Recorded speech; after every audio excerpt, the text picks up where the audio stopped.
Hi hello. നമ്മളിതേ Kottayam railway സ്റ്റേഷനിലേക്കാണ് പോയിക്കൊണ്ടിരിക്കുന്നത് കേട്ടോ. അപ്പോൾ നാട്ടിലെത്തിക്കഴിഞ്ഞാൽ ആകെ ഒരു മാസമല്ലേ നമുക്ക് വെക്കേഷനുള്ളൂ. അപ്പോൾ രണ്ടാഴ്ച എൻ്റെ വീട്ടിലും രണ്ടാഴ്ച ഇവിടെ കോട്ടയത്തും അങ്ങനെയാണ് നമ്മൾ നിൽക്കുക. അപ്പോൾ ഞങ്ങൾ വന്നിട്ട് വോട്ട് ചെയ്യാനായിട്ട് 2 ദിവസം ഇവിടെ നിന്നു. ഇനി നമ്മൾ തൃശ്ശൂരിലേക്ക് പോവാണ് കേട്ടോ. രണ്ടാഴ്ച അവിടെ നിന്നിട്ട് പിന്നെ ഇങ്ങോട്ട് തിരിച്ചു വരും. അപ്പോൾ ഏട്ടൻ വരുന്നില്ല, ഞങ്ങളെ കൊണ്ട് വിടാൻ വേണ്ടി വന്നത്. ഏട്ടൻ തിരിച്ച് ചെന്നൈയിലേക്ക് തന്നെ പോകും. നമ്മൾ എവിടെ പോവാണ്?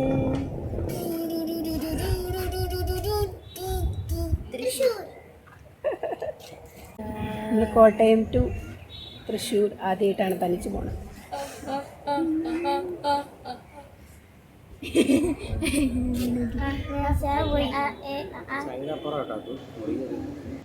അപ്പോൾ ഏട്ടൻ ട്രെയിൻ എത്തിയപ്പോൾ ഞങ്ങളെ കയറ്റിയിട്ട് ഏട്ടൻ തിരിച്ചു പോയിട്ട് ഏട്ടൻ നാളെ തന്നെ തിരിച്ചു പോകും. അതുകൊണ്ടാണ് പിന്നെ തൃശ്ശൂർക്ക് വരാനൊന്നുമില്ല. അപ്പോൾ ഞങ്ങൾ കയറി ഫുള്ളാണ്, ബോഗി ഫുള്ളായിരുന്നു. അപ്പോൾ ഇവർ മേലെ കയറി അവരുടെ ബുക്കൊക്കെ എടുത്ത് പരിപാടി തുടങ്ങിയിട്ടോ. പെട്ടെന്ന് തന്നെ ആൾക്കാർ കുറഞ്ഞു വന്നേ. തൃശ്ശൂർ എത്തിയപ്പോഴൊന്നും ആരുമില്ല, ഞങ്ങൾ മാത്രമേ ഉള്ളൂ.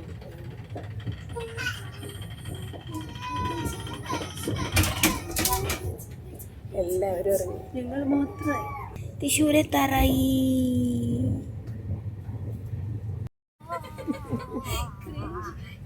What happened, Ammalu?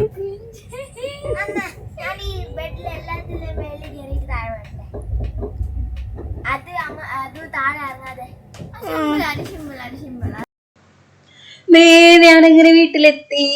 നമ്മൾ രാത്രി ഒരുപാട് ലേറ്റ് ആയിട്ടാണ് കേട്ടോ വന്നത്. 10 മണിക്കാണ് ട്രെയിൻ തൃശ്ശൂർ എത്തിയത്. പിന്നെ ഞങ്ങൾ ചേച്ചിയുടെ വീട്ടിലൊക്കെ പോയിട്ടാണ് ഇങ്ങോട്ട് എത്തിയത്. അപ്പോൾ ഒരുപാട് ലേറ്റ് ആയതുകൊണ്ട് ഞാൻ പിന്നെ വീഡിയോ ഒന്നും എടുത്തില്ല. പെട്ടെന്ന് എല്ലാവരും കിടന്നുറങ്ങി.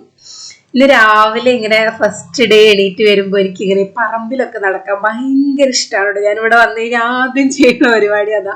അതെന്താണെന്ന് വെച്ചാൽ ഞങ്ങളുടെ നമ്മളിങ്ങനെ ചെറുപ്പത്തിൽ എല്ലാവരും ജോയിന്റ് ഫാമിലി ആയിട്ട് നിന്നിട്ട് വീട് ഇങ്ങനെ തറവാട് ഭാഗിച്ച് നമ്മൾ ദൂരെ വീട് വെക്കുമല്ലോ. അപ്പം അങ്ങനെയായിരുന്നു ഞങ്ങളുടെ വീട്. അപ്പം അത് കഴിഞ്ഞ് ചേട്ടൻ്റെ സമയമായപ്പോൾ, എൻ്റെ ചേട്ടൻ്റെ സമയമായപ്പോൾ ചേട്ടൻ ഇങ്ങോട്ട് തന്നെ തിരിച്ചു വന്ന് ഞങ്ങളുടെ തറവാടിനടുത്തോട്ട് തന്നെ പറമ്പൊക്കെ വാങ്ങിച്ചിട്ട് അവിടെയാണ് ഇപ്പോൾ പുതിയ വീട് വെച്ചേക്കുന്നത്. അപ്പം അതുകൊണ്ട് ഞങ്ങൾ ചെറുപ്പത്തിൽ കളിച്ച് വളർന്നിട്ടുള്ള പറമ്പാണ് ഇതൊക്കെ. ഞങ്ങൾ മാത്രമല്ല കേട്ടോ, എൻ്റെ അപ്പച്ചനും അമ്മച്ചിയും ഒക്കെ ചെറുതായിരുന്നപ്പോൾ കണ്ട് വളർന്നിട്ടുള്ള പറമ്പാണ് ഇതൊക്കെ. അപ്പം അങ്ങോട്ട് തന്നെ തിരിച്ചു വന്നപ്പോൾ ഉണ്ടാവുന്ന ആ ഒരു സന്തോഷം ഉണ്ടല്ലോ. നിറയെ തെങ്ങുംതോപ്പും മാവും പ്ലാവും ഒക്കെ കൂടിയിട്ടുള്ള പറമ്പുകളാണ് കേട്ടോ. വലിയ ഇങ്ങനെ പറമ്പിൻ്റെ ഇടയിൽ കൂടെ ഇങ്ങനെ നമ്മൾ നടന്ന് മാത്രം പോകുന്ന വഴികളൊക്കെ ഇല്ലേ, അതൊക്കെ ഭയങ്കര ഒരു ഫീലാണ്. നമ്മുടെ ചെറുപ്പത്തിൻ്റെ ഓർമ്മകളാണ്.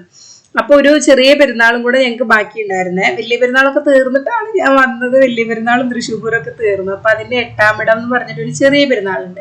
അപ്പം അതാണ് നാളെ.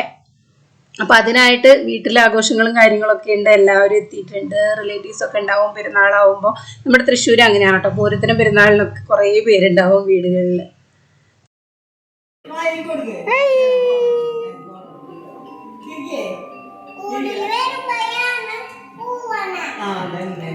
അപ്പോൾ ഊണൊക്കെ കഴിഞ്ഞിട്ട് നമ്മളിത് വെടിക്കെട്ടിന് പോവാം കേട്ടോ, പള്ളിയിലേക്ക്. അപ്പോൾ കുറച്ച് ഞാൻ സൗണ്ട് കേൾപ്പിച്ചു തരാം. ഇങ്ങനെ നാട്ടിലില്ലാത്തവർക്ക് വെടിക്കെട്ടൊക്കെ കേൾക്കുന്നത് ഒരു പ്രത്യേക ഫീലല്ലേ.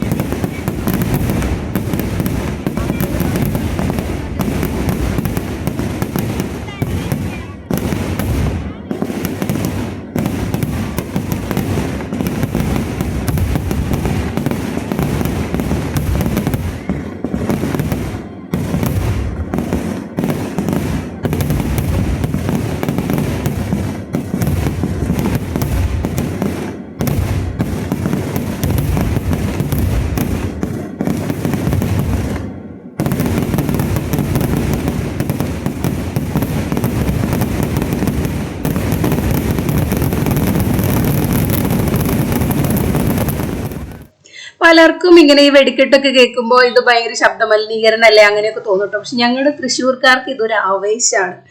പെരുന്നാളിൽ ഇങ്ങനെ കുറേ ദിവസങ്ങളായിട്ട് ഓരോ പരിപാടികളൊക്കെ ഉണ്ടായിരുന്നു കേട്ടോ, ഗാനമേള, നാടകം, അതൊക്കെ ആയിട്ട്. അതിനൊന്നും എനിക്ക് വരാൻ പറ്റിയില്ല. ഈ 8-ാം പെരുന്നാളിന് മാത്രമാണ്. 8-ാം പെരുന്നാൾ എന്ന് പറഞ്ഞാൽ വലിയ പെരുന്നാളിൽ നമ്മുടെ വീട്ടിൽ ഒരുപാട് റിലേറ്റീവ്സ് ഒക്കെ വരുമല്ലോ. അപ്പം അതെല്ലാം കഴിഞ്ഞ് പിന്നത്തെ ആഴ്ച നമ്മുടെ നാട്ടുകാർക്ക് വേണ്ടി മാത്രമുള്ള ഒരു പെരുന്നാളാണ്. അതിനുള്ള ജനങ്ങളാണ് ഇത് കേട്ടോ. അപ്പോൾ വലിയ പെരുന്നാളിന് എന്തായിരിക്കും.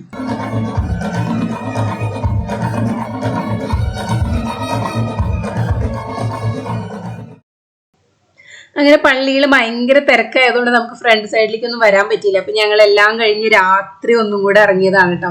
ഇപ്പൊ സമയം 1 മണി 2 മണിക്കാണ്. പക്ഷെ അപ്പോഴേക്കും പള്ളിയുടെ ലൈറ്റൊക്കെ അടച്ചു. എന്നാലും ഞങ്ങൾക്ക് ഇങ്ങനെ ഉള്ളിൽ ഇങ്ങനെ നടക്കുന്നത് ഒരു ഭയങ്കര ഓർമ്മ പുതുക്കലാണ്.